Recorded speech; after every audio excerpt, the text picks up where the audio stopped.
Baiklah, Assalamualaikum warahmatullahi wabarakatuh. Kami dari kelompok 7 akan mempresentasikan hasil diskusi kami, yaitu hygiene perusahaan dan kesehatan kerja pertambangan. Baiklah, untuk mempersingkat waktu, kita persilakan untuk pemateri pertama. Assalamualaikum warahmatullahi wabarakatuh. Perkenalkan, nama saya Ayu Aprilia Yunus, NIM J1A118225. Baik, di sini saya akan menjelaskan mengenai slide pertama, yaitu pandangan umum. Terdapat dua hal utama mengenai higien perusahaan dan kesehatan kerja atau hiperkes pertambangan. Yang pertama, penambangan biji tambang dan pengolahan hasilnya potensial dapat berakibat pencemaran lingkungan, baik lingkungan kerja maupun lingkungan umum, dengan berbagai dampaknya. Yang kedua, pertambangan ditandai kekhususan oleh beroperasi dan cara kerjanya seperti pekerjaan di dalam lubang di bawah tanah, kegiatan operasi pada daerah ketinggian sangat jauh dari permukaan laut, dan lain-lainnya. Hal ini menyebabkan berbagai perhatian harus dicurahkan baik dalam keselamatan, kesehatan, higien, dan ergonomi. Pencemaran lingkungan akibat kerja pertambangan mungkin dikarenakan faktor kimiawi, faktor fisik, atau faktor biologis. Pencemaran terjadi relatif lebih banyak pada lingkungan kerja daripada terhadap lingkungan masyarakat umum, kecuali jika lokasi operasinya berdekatan dengan daerah pemukiman seperti sering ditemukan pada pertambangan rakyat. Baik, bismillah. Assalamualaikum warahmatullahi wabarakatuh. Perkenalkan, nama saya Ahmad Hairul Umar, NIM J1A18302. Baik, di sini saya akan mempresentasikan materi yang berjudul Problematika Higien Perusahaan dan Kesehatan Kerja Sektor Pertambangan tergantung dari faktor-faktor sebagai berikut. Di sini ada dua faktor. Yang pertama, lokasi tambang mempunyai pengaruh timbal balik dengan lingkungannya. Lokasi berarti keadaan tanah, air, dan udara setempat. Jarak suatu tambang yang jauh dari masyarakat umumnya adalah menguntungkan ditinjau dari sudut pengaruhnya pencemaran lingkungan kepada masyarakat umum. Tambang yang berada di daerah industri secara bersama-sama dengan industri yang berbeda di daerah tersebut menjadi penyebab pencemaran berat bagi daerah yang bersangkutan. Contohnya, pencemaran lingkungan oleh faktor fisik suhu, udara, panas tergantung kepada keadaan suhu, kelembaban, dan aliran udara setempat. Yang kedua, jenis-jenis tambang sangat menentukan jenis dan derajat bahaya-bahaya akibat pertambangan besi, emas, dan lain-lain sangat berbeda. Susunan kimiawi biji tambang berlainan dan masing-masing mempunyai pengaruh yang tentunya tidak sama. Contohnya ada dua. Yang pertama, penyakit akibat debu tambang batu bara adalah atroksosis. Penimbunan debu batu bara dalam paru akibat debu timah adalah stenosis. Kelainan paru oleh rima SN. Yang kedua, pencemaran lingkungan oleh faktor fisik suhu udara panas tergantung kepada keadaan suhu, kelembaban, dan aliran udara setempat. Assalamualaikum warahmatullahi wabarakatuh. Perkenalkan, nama saya Mulis Ismail, NIM J1A118281. Sini saya akan melanjutkan pemateri dari teman saya, yaitu slide 4. Problematika higien perusahaan dan kesehatan kerja sektor pertambangan tergantung dari faktor-faktor sebagai berikut. Prosedur kerja menentukan sampai di mana gangguan produktivitas dan keselamatan yang akan terjadi dalam pekerja, pembangunan, atau pengolahan hasilnya. Contohnya, tambang permukaan kurang gangguannya daripada tambang dalam. Semakin dalam menjadi besar risiko bahayanya. Kemampuan finansial perusahaan tambang menentukan sejauh mana upaya pencegahan terhadap gangguan kesehatan dan finansial kerja dapat dilaksanakan. Kemampuan ini adalah pencerminan dari produktivitas pengolahan suatu usaha pertambangan yang tergantung pula kepada besarnya modal yang ditanam, keberhasilan pemasaran hasil tambang, dan faktor lainnya. Sekian dari saya. Assalamualaikum warahmatullahi wabarakatuh. Assalamualaikum warahmatullahi wabarakatuh. Perkenalkan, nama saya Abdul Sahidi dengan NIM J1A117003. Saya akan melanjutkan materi yang dibawakan oleh teman saya mengenai problematika hygiene perusahaan dan kesehatan kerja pertambangan tergantung dari faktor-faktor sebagai berikut. Yang pertama, pengertian. Kepemimpinan dan komitmen pengusaha besar sekali pengaruhnya kepada tingkat penyelenggaraan hygiene perusahaan dan kesehatan kerja. Jadi juga kepada penyelesaian problematika pertambangan yang dihadapi. Yang kedua, peraturan perundang-undangan mewajibkan dilaksanakan keselamatan dan kesehatan kerja di sektor pertambangan yang pelaksanaannya dilakukan oleh inspeksi tambang. Dalam kesehatan dan keselamatan kerja tercakup norma hygiene, kesehatan dan keselamatan kerja sektoral. Di antara perundang-undangan tersebut adalah Peraturan Pemerintah Nomor 19 Tahun 1973 tentang Peraturan dan Pengawasan Keselamatan di Bidang Pertambangan dan Keputusan Menteri Pertambangan dan Energi Nomor 556/M/1995 Keselamatan dan Kesehatan Kerja di Bidang Pertambangan Umum yang merupakan penyempurnaan Mijin Politie Reglemen Nomor 341 Tahun 1930. Sekian. Baik, langsung saja. Perkenalkan, nama saya Marsita Febrianti Amar dengan NIM J1A118280. Gangguan kesehatan dan produktivitas oleh penyakit umum. Seperti pada umumnya, pekerja tambang pun menderita penyakit yang biasa dialami oleh masyarakat. Dalam hal ini pun penyakit umum yang bukan penyakit akibat kerja jauh lebih tinggi prevalensinya dibandingkan dengan penyakit yang disebabkan oleh pekerjaan dan lingkungan kerja adalah penyebabnya. Namun demikian, ada kekhususannya yaitu sebagai akibat lokasi geografis pertambangan yang jauh dari kota besar, melainkan terpencil di dalam hutan, gunung, lembah atau daerah lainnya yang bisa dikatakan tidak didiami oleh penduduk sebagaimana biasanya. Kemudian dari itu, untuk mereka mutlak perlu adanya pelayanan kesehatan yang menjamin pengobatan dan perawatan yang melindungi pekerja dan keluarganya kalau jatuh sakit. Nah, sehingga penyelenggaraan program menjamin pengobatan dan perawatan ini sangat penting pada saat terjadinya sakit mendadak ataupun ada pekerja yang dalam keadaan gawat darurat. Nah, kemudian dengan adanya program menjamin pengobatan dan perawatan pekerja juga bisa menimbulkan rasa aman dan tidak kekhawatiran pekerja pada saat bekerja, sehingga produktivitas pekerja itu baik. Baik, saya lanjut di kecelakaan dalam tambang. Pertambangan itu penuh dengan resiko kecelakaan, baik itu terjatuh atau tertimpa benda jatuh yang termasuk atap tambang atau dinding yang rontok, bahkan tidak mustahil tubuh terbentur maupun terjadinya peledakan. Terjatuh terjadi oleh karena bagian terbesar dari pekerjaan tambang dan di lingkungan setelah naik atau turun lubang melalui sistem tangga alami atau buatan. Kualitas sistem tangga demikian sangat menentukan frekuensi dan tingkat keparahan kecelakaan. Rubuh atau runtuh atap dinding lubang tambang biasanya sebagai akibat sistem penyokong dinding atau atap yang kurang baik, struktur atau konstruksinya, atau oleh karena tambang telah berumur tua. Ledakan biasanya akibat meledaknya gas metan atau debu arang, batu halus, atau bahan lain yang dapat meledak. Ledakan mungkin pula dikarenakan oleh bahan peledak yang merupakan bagian penting dari operasi pekerjaan tambang tersebut. Nah, karena bekerja di tambang itu penuh dengan risiko kecelakaan kerja, maka dari itu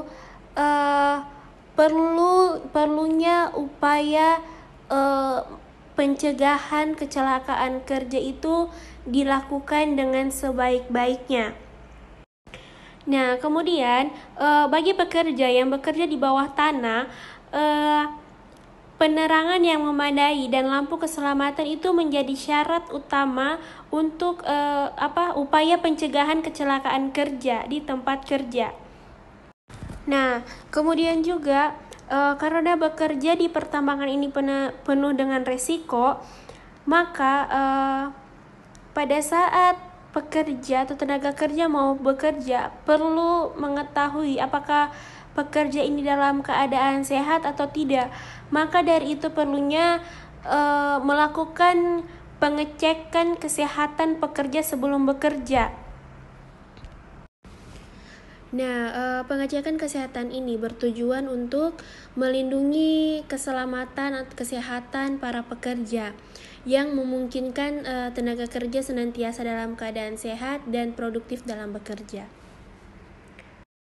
Assalamualaikum warahmatullahi wabarakatuh. Perkenalkan, nama saya Mulsi Ismail, NIM J1A118281. Di sini saya akan melanjutkan pemateri dari teman saya, yaitu slide 8 tentang pemeliharaan higien dan penyakit lingkungan.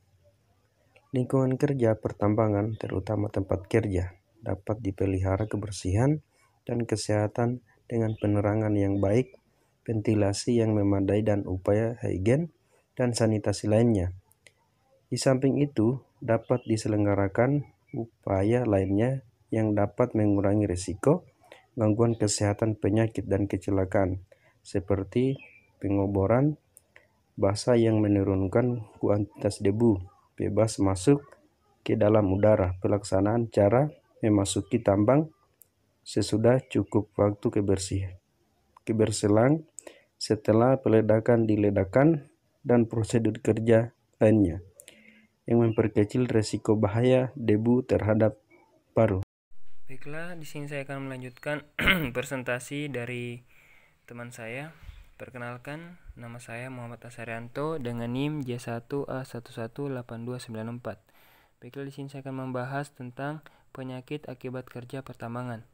Penyakit akibat kerja pertambangan adalah penyakit cacing ankylostomiasis, penyakit cacing tambang, keracunan oleh gas atau uap beracun atau zat atau bahan kimia dari biji atau hasil pengolahan yang berada di tempat penambangan dilakukan, dan penyakit akibat kerja oleh debu tambang.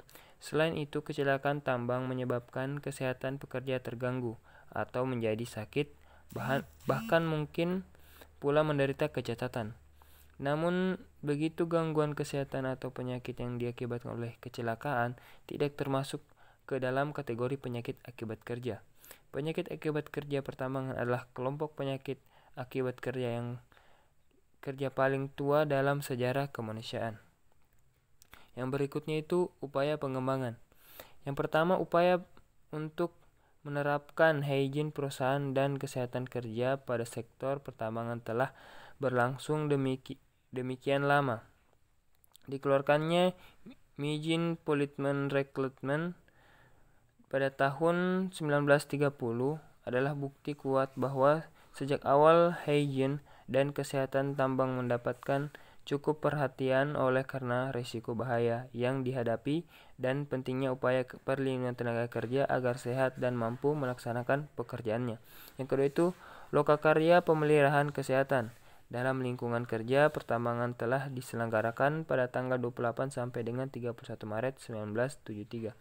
Tujuan lokakarya antara lain adalah menginventarisasi jenis pencemaran dan lingkungan usaha pertambangan dan cara-cara penanggulangan serta tanggung jawab dalam hubungan dengan masalah pemeliharaan kesehatan di lingkungan kerja. Yang berikutnya itu pokok-pokok dan dasar pikiran serta pandangan tentang upaya dalam rangka meningkatkan kesehatan lingkungan kerja pertambangan. Yang berikutnya lagi, program umum pemeliharaan kesehatan lingkungan kerja pertambangan, perundang-undangan dan standarisasi perhubungan dengan kesehatan lingkungan kerja pertambangan. Yang terakhir, pengorganisasian upaya untuk mengeluarkan pencemaran oleh kegiatan pertambangan dan upaya pembinaan kesehatan lingkungan kerja pertambangan. Assalamualaikum warahmatullahi wabarakatuh. Perkenalkan, nama saya Maulis Ismail, NIM J1A118281. Saya akan menjelaskan tentang jurnal nasional. Kelompok kami mereview salah satu jurnal tahun 2017 yang berjudul Perilaku Pekerja dan Dampak Penambangan Batu Piring terhadap Lingkungan dan Kesehatan Masyarakat, yang ditulis oleh Prihatin Tri Rahayu Ningrum, Khairun dan Rahayu Sri Pujianti. Hasil penelitian berdasarkan wawancara yang telah dilakukan pada pekerja, semua pekerja mengaku enggan menggunakan APD sekalipun itu disediakan karena menganggap APD hanya akan mempersulit pekerja mereka dan membuat mereka semakin tidak leluasa bekerja. Sekian dari saya. Kekuatan penelitian. Kekuatan penelitian ini merupakan serangkaian kegiatan untuk mengenali suatu bahaya lebih detail dan lebih komprehensif dengan menggunakan metode yang sistemis sehingga dihasilkan yang objektif dan bisa dipertanggungjawabkan. Kelemahan penelitian. Kelemahan penelitian menggunakan pengukuran standar yang berlaku sehingga dapat ditentukan perlu atau tidaknya teknologi pengendalian, ada atau tidaknya korelasi kasus kecelakaan dan penyakit akibat kerja dengan lingkungan, serta sekaligus merupakan dokumen data di tempat kerja. Sekian dari saya. Wassalamualaikum warahmatullahi wabarakatuh. Baiklah, Assalamualaikum warahmatullahi wabarakatuh. Di sini saya akan melanjutkan presentasi dari teman saya. Perkenalkan, nama saya Muhammad Asarianto dengan NIM J1A118294. Baiklah, di sini kelompok kami telah mereview salah satu jurnal 2017 yang berjudul Implementasi SMK 3 pada PT Nojorono Tobacco International yang ditulis oleh Ardi Surya Satria Ridwan dan Franciscus Alessio. Adapun latar belakang penelitian, keberadaan industri rokok di Indonesia diharapkan menjadi salah satu sumber pembiayaan negara karena cukai rokok mempunyai peranan penting dalam penerimaan negara. Menurut Menteri Keuangan Bambang Brojonegoro yang berbicara di Istana Negara pada hari Kamis tanggal 20 bulan 11 pada tahun 2014. Pemerintah menargetkan penerimaan negara dari cukai rokok sebesar 117,5 triliun dan target itu menurut dia tercapai bahkan melampaui. Tahun 2013 lalu penerimaan dari cukai rokok mencapai 100 triliun yang juga melampaui target yang ditetapkan. Teori utama yang digunakan metode penelitian sampel penelitian hasil yang harus di dalam dunia industri umumnya perlindungan terhadap tenaga kerja masih jauh dari yang diharapkan karena masih banyak angka kecelakaan kerja dan potensi bahaya kerja baik dari sisi keselamatan ataupun kesehatan. Bagi tenaga kerja, selama 2014 berdasarkan data BPJS Ketenagakerjaan mencatat kasus kecelakaan kerja sebanyak 53.319 kasus yang sementara di tahun 2015 bulan Juli sebanyak 50.089 kasus kecelakaan kerja. Data kecelakaan kerja di PT Nojorono Tobacco International tahun 2014 sebesar 16 kasus kecelakaan kerja dan hingga November 2015 sebanyak 7 kasus kecelakaan kerja. Dengan dasar data kecelakaan kerja BPJS Ketenagakerjaan dan PT Nojorono Tobacco International 2014 dan 2015 menerapkan K3 dalam perusahaan sudah menjadi sebuah keharusan guna mencegah atau mengurangi kecelakaan kerja dan penyakit akibat kerja. Untuk mengantisipasi hal-hal tersebut, PT Nojorono Tobacco International menerapkan SMK 3, Sistem Manajemen Keselamatan dan Kesehatan Kerja. Tujuan Sistem Manajemen Keselamatan dan Kesehatan Kerja atau SMK 3 adalah sebagai sarana bagi manajemen, karyawan, dan kontraktor untuk meningkatkan kinerja operasi secara efektif dan kontinu sesuai strategi dan tujuan perusahaan, undang-undang dan peraturan pemerintah, serta persyaratan lainnya. Selain itu, PT Nojorono Tobacco International diharapkan dapat mengurangi angka kecelakaan kerja sehingga menuju zero accident. Oleh karena itu, tulisan ini akan membahas peranan manajemen dalam usaha pencegahan kecelakaan kerja dengan penerapan SMK 3 di perusahaan. Adapun metode penelitian dari jurnal tersebut, jenis penelitian ini digunakan dalam penelitian adalah deskriptif. Penelitian ini menyesuaikan sebagaimana adanya bahwa SMK 3 atau Sistem Manajemen Keselamatan dan Kesehatan Kerja yang akan dilaksanakan sebagai upaya untuk meminimalkan kecelakaan kerja dan penyakit akibat kerja di PT Nojorono Tobacco International tahun 2015-2016. Adapun hasil penelitian, 3 hasil pengambilan data di atas menunjukkan tren positif dalam upaya perencanaan penerapan SMK 3 di perusahaan dengan target di tahun 2016 adalah sebesar 8 kecelakaan kerja. Di tahun 2015 dengan target kecelakaan kerja sebesar 12. Sebagai narasumber dari responden adalah Surveyor HSE sekaligus sebagai ahli K3. Sekian dari saya. Terima kasih. Wassalamualaikum warahmatullahi wabarakatuh.